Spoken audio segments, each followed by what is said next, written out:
le but de cet exercice est d'évaluer l'économie d'énergie apportée par un double vitrage qui serait très utile d'ailleurs pour la maison de l'exercice précédent. Alors, on nous précise que dans toutes les questions qui vont suivre, la température intérieure sera toujours supposée à 20 degrés et la température extérieure à 5 degrés. On nous fournit également les caractéristiques d'une plaque de verre pour commencer, une plaque de simple vitrage. On nous dit que son épaisseur est de 24 mm, la surface 2,5 m² et on nous donne la conductivité thermique du verre. La première question, calculer la résistance thermique de ce simple vitrage, puis le flux thermique à travers cette vitre. Ici, on est clairement dans une application brute des formules de cours. La résistance thermique, c'est E sur lambda fois S. L'épaisseur ici, c'est 24 mm. Il ne faut pas obliger de la mettre en mètres. C'est-à-dire 24 mm, c'est 0,024 mètres. La conductivité, elle est de 1,2 et la surface, elle est déjà en mètres carrés, donc c'est bon. Il suffit de la recopier. On fait l'application numérique et on trouve 8 fois 10-3 Kelvin par watt.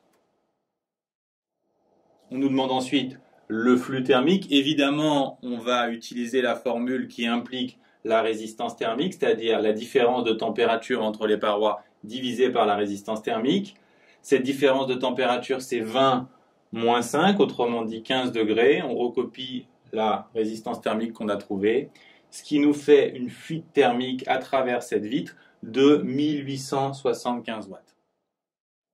On va comparer ce résultat de 1875 watts à la fuite thermique à travers un double vitrage. Alors, on nous précise qu'un double vitrage peut être regardé comme une couche d'air de 16 mm, ici entourée par deux fines plaques de verre de 4 mm. Et on nous donne en plus la conductivité thermique de l'air. On nous demande évidemment de calculer la résistance globale du double vitrage, puis la fuite thermique qu'on va comparer à la fuite thermique dans le simple vitrage. Pour calculer la résistance globale, il faut bien comprendre que le double vitrage est constitué de 3 couches et on va ajouter leur résistance thermique. On va donc ajouter la résistance thermique des deux plaques de verre et puis celle de la couche d'air. Donc la résistance thermique globale s'obtient par somme des résistances. On va d'abord calculer la résistance thermique des plaques de verre avec la même formule que précédemment et on va trouver cette fois 1,33 fois 10-3 Kelvin par watt. On applique encore la même formule pour la couche d'air en faisant bien attention d'utiliser la conductivité thermique de l'air qui vient de nous être donnée et on trouve cette fois 0,244 Kelvin par watt. C'est beaucoup plus grand que la résistance thermique des plaques de verre, donc on comprend tout de suite que la résistance thermique d'un double vitrage vient de la couche d'air centrale.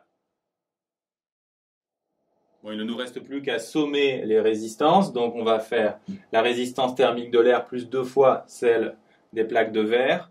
On voit qu'on trouve un résultat très proche de la résistance thermique de la couche d'air, ce qui est tout à fait logique.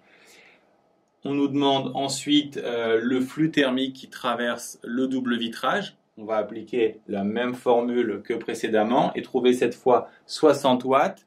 Et on nous demande de conclure, c'est-à-dire on va le comparer à la fuite thermique à travers le simple vitrage. On fait le rapport, on avait trouvé, je vous rappelle, 1875. Si on divise par 60, on trouve un rapport 30, d'où l'intérêt d'avoir des doubles vitrages.